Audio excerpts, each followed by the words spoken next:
The split step is a very crucial piece of your game, and if you haven't heard of it before, it's simply doing a hop when your opponent's paddle starts moving forward. So before they actually strike the ball, you're in the air, and as they're hitting, you're landing so you can identify where you need to move next.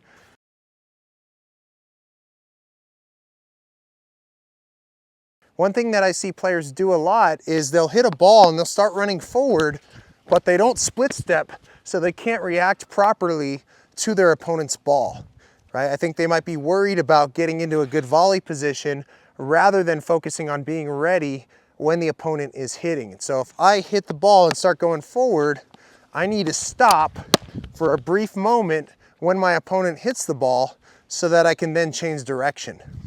So say that I'm moving forward and I hop when my opponent starts hitting. Now I can go back and get the ball because it allows me to move in any direction. If instead I go forward and I don't hop, now there's no way for me to change direction in time to get that ball. So yes, it might not be desirable to volley from this position of the court, but the goal is that after your split step, you move again, reacting to whichever direction the ball's going. So if I have to split step in mid-court, notice that I'm not actually volleying from mid-court, but I volleyed from up here because I moved to where I needed to go after he hit the ball.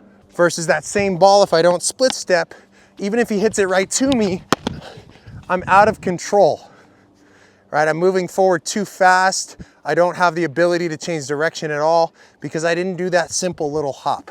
So a good way to practice this with a partner is I'm going to feed him a ball. I'm going to start running forward. I'm trying to time when he's moving his paddle forward to do my hop, and then I play a first volley and that's it.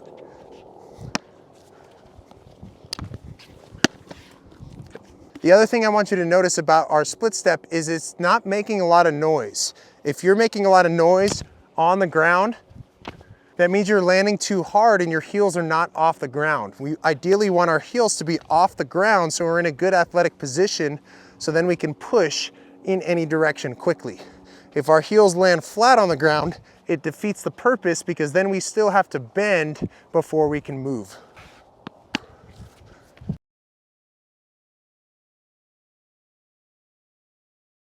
Now, sometimes players will say to me, I don't have time to split step, but I always tell them that you split step before the opponent hits the ball, so you should always have time to split step.